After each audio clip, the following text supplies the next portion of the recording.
Hello नमस्ते and welcome back to my channel. So आजचा video खूप मोठा होणार. मेशोबद्दल म्हणजे मला जो अनुभव आला आहे तो मी सांगणार आहे.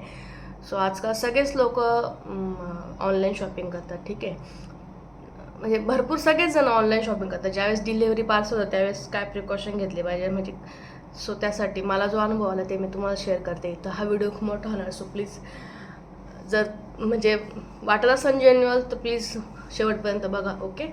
सो झाला किस्सा असा की मेशोवरून मी ऑर्डर केलं. मेशोवरून ऑर्डर करायचं कारण कारण म्हणजे कधी कधी असतं ना की सेम गोष्ट असते जी बाकीच्या वेबसाईटवर मोठ्या किमतीत असते, म्हणजे जास्त किंमत असते, आणि मेशोवर कमी किंमत असते, जी काय आपल्याला फक्त जस्ट एवढी पण काय गरजेची नसते. सो आपण ती म्हणजे छोट्या किमतीमध्ये भेटत असेल तर घेऊ म्हणून तर मी मेशोवरून पार्सल ऑर्डर केलं. ठीक आहे, म्हणजे आणि त्या म्हणजे 8-10 दिवसानंतर ते पार्सल आलं डिलेवरी, आणि त्या डिलेवरी माणसाचा फोन आला की मॅडम आपका ॲड्रेस कहाँ पे बता दो. तर मी त्याला ॲड्रेस सांगितला. ठीक आहे, दुपारची वेळ होती, 3-3:30ची वेळ होती, त्याच्यामुळे मी झोपले होते आणि फोन आला होता त्याचा. तर आणि मग म्हणजे तो माणूस ज्यावेळेस दाराबाहेर आला त्याचा परत फोन आला की मॅडम मैं डोर के बाहेर खडा हूँ, आप आ जाओ. तर मी गेले, झोपेत होते तर मी गेले, पार्सल घेतलं, पिन सांगितलं, कारण मेशोला पिन येतो. ओके, ॲमेझॉनला तसं पिन येत नाही, तर मेशोला पिन येतो. मी पिन सांगितला आणि मी पार्सल घेतलं. डोर म्हणजे जो जाळीचा दोरा असतो त्याच्यातून मी त्याच्या थ्रूच घेतला, डोर काय ओपन केला नाही. सो पार्सल घेतल्यानंतर मी दरवाजा लावून घेतला आणि रूममध्ये आले. रूममध्ये AC चालू असल्यामुळं मी दोन्ही पण दरवाजे लावून घेतले ते, आणि त्यांनी दरवाजा नंतर वाजवला मी आतमध्ये आल्यानंतर. मला काय त्याचा आवाज आलाच नाही. सो त्यांनी परत फोन केला आणि बोलतो की मॅडम बाहेर आव. मी म्हटलं अरे, तर म्हणजे मी म्हटलं क्यों. तर अरे मॅडम आओ ना बाहेर. मी म्हटलं क्या हुआ, बताता हूँ मॅडम आओ. लिटरली त्याचं असं ट्युनिंग होतं. ठीक आहे, बताता होतं. मला थोडं असं हे झालं की कारण आधी कधी असं झालेलं नव्हतं, कोणते डिलिव्हरी मॅन असं हे करत नव्हते. ठीक आहे, सो मला थोडं हे झालं. मला असं वाटत होतं की म्हणजे आपल्याला एक सेन्स ऑफ हे असतं की काहीतरी म्हणजे होतंय, किंवा असं त्या माणसाबद्दल बघितल्यावर असं वाटतं ना. तर त्यामुळं मी असं हे केलं, थोडं जायचं लेट केलं. मला असं वाटत होतं की मी समोरच्या जे काकी आहे त्यांना फोन करावा, त्यांना बाहेर. कारण ज्यावेळेस तो आला ना त्यावेळेस सगळे झोपले होते, 3चा वेळ होता, त्याच्यामुळे सगळ्यांचे दरवाजे लावले होते. आणि मला असं वाटत होतं की मी त्यांना फोन करून हे करावं.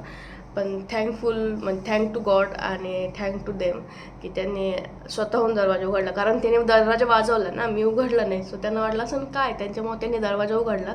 सो मी ज्यावेळेस दरवाजा उघडला त्यावेळेस त्या काकीसमोर उभ्या होत्या, आणि त्याचा जो फोनवर बोलण्याचा ट्युनिंग आणि नंतर ज्यावेळेस मी दरवाजा उघडला समोर काकी, त्याच्यानंतर खूप डिफरन्स होता. त्याच्यामुळे आपल्याला समजून जातं की ह्या माणसाचं काय तरी लक्षण चलबिचल होती. ठीक आहे, सो मी त्याला विचारलं क्या हुआ.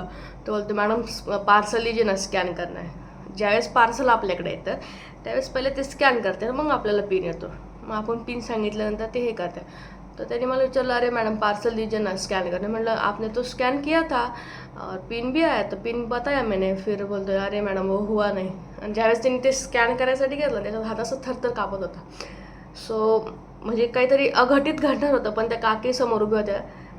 शी is like as a goddess, ती तिथं उभी होती त्या काकी. तर त्याच्यामुळे जो प्रसंग होणार होता तो टळला.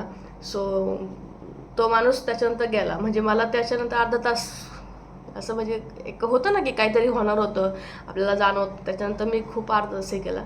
सो मला हे सांगायचं नव्हतं की काय म्हणते ना आता सिंपतीसाठी हे करते किंवा हे करते, पण नाही, म्हणजे हे माझ्यासोबत झालं आहे, बाकीच्यांसोबत पण होऊ शकतं. आजकाल तर सिक्युरिटी गार्ड खाली सगळ्यांच्या बिल्डिंगच्या खाली असतात. पण हे लोकांचं असं असतं ना की बघायचं आधी जाऊन, आणि नंतर मग कोणी एकटी असेल कोणी तर मग नंतर परत हे असले हे करून अरे स्कॅन नाही हुआ, अरे पिन कोड गलत है, असं असं करून. सो प्लीज त्या लोकांना एंटरटेन करू नका.